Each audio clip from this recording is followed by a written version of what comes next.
Eh bien salut à tous, aujourd'hui nouvelle review et aujourd'hui on s'attaque au Dan Wilson 715 de chez ASG.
Alors, ce Dan Wilson 715 existe en trois modèles différents, le 2,5 pouces, le 4 pouces et le 6 pouces. Ici, il s'agit donc du modèle 6 pouces. Et il existe en deux finitions différentes, le style grey, qui est la version que vous voyez actuellement, et la version chromée. La réplique est full métal, elle dispose d'un hop-up réglable, elle pèse 1225 grammes, ce qui, mine de rien, pour une réplique de poing, ça commence à faire son poids. Ça fonctionne au CO2 grâce à des petits sparklets comme celle-ci qui se logent dans la poignée, et ça développe jusqu'à 450 fps avec les douilles basiques, et environ 200 grammes, voire moins, avec les douilles réductrices de puissance. Alors comme je possède également l'ancienne version, on va tout de suite procéder à un petit comparatif des deux modèles. Donc en dessous, vous avez l'ancienne version, donc la toute première, et au-dessus, la nouvelle version dite 715.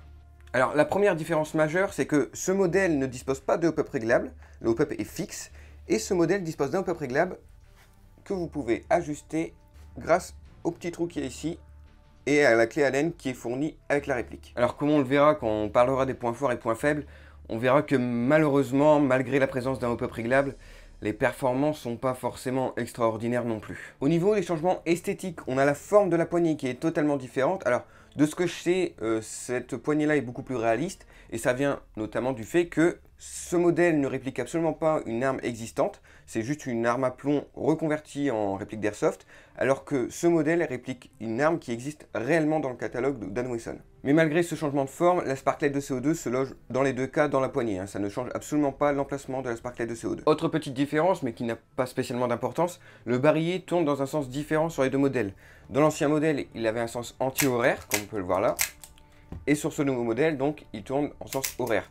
Ce qui, de ce que j'ai pu lire, semble apparemment plus réaliste également, mais les connaisseurs me corrigeront si je me trompe. Et on a quelques changements également au niveau de l'ergonomie, par exemple comme le bouton de déverrouillage du barillet, qui sur l'ancien modèle se trouve ici, alors que sur le modèle plus récent, se trouve ici. C'est assez inhabituel, je trouve, d'avoir un déverrouillage de barillet ici, et c'est un peu moins pratique que sur ce modèle, je trouve. Alors comme je vous l'ai déjà montré, la réplique fonctionne avec ces petites douilles qui sont les mêmes sur les deux modèles, donc les douilles sont compatibles, et elles sont également compatibles avec les douilles Winggun. Alors ces deux modèles sont vendus avec les douilles basiques, donc qui développent quand même plus de 400 fps, mais il semblerait que la version chromée de cette nouvelle version de 715 est quant à elle vendue avec des douilles réductrices de puissance. Alors je comprends pas trop pourquoi il y a une différence en termes de cartouches, juste parce que la finition est différente.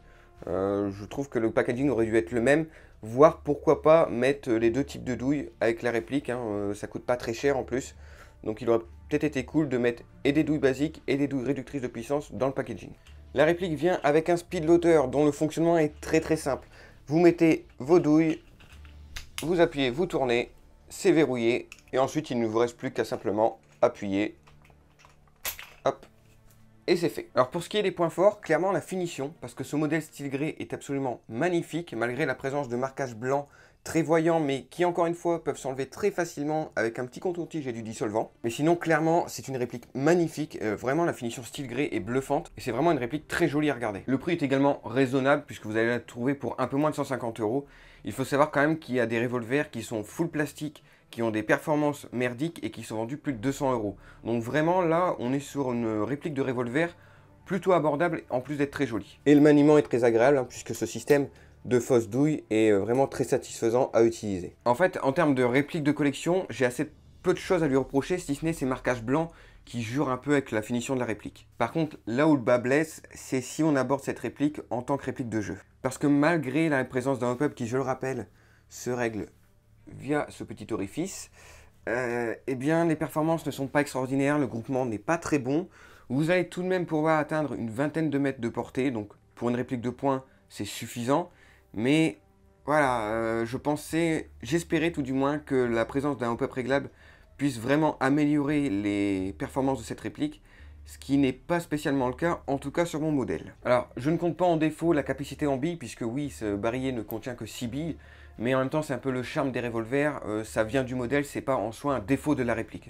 Autre défaut majeur selon moi, c'est qu'ils n'ont pas réussi à trouver de juste milieu en termes de puissance, puisqu'on est soit à plus de 400 fps, voire 450 fps avec les douilles basiques, ce qui est beaucoup trop, hein, c'est plus de 2 joules, c'est beaucoup trop pour une réplique de poing.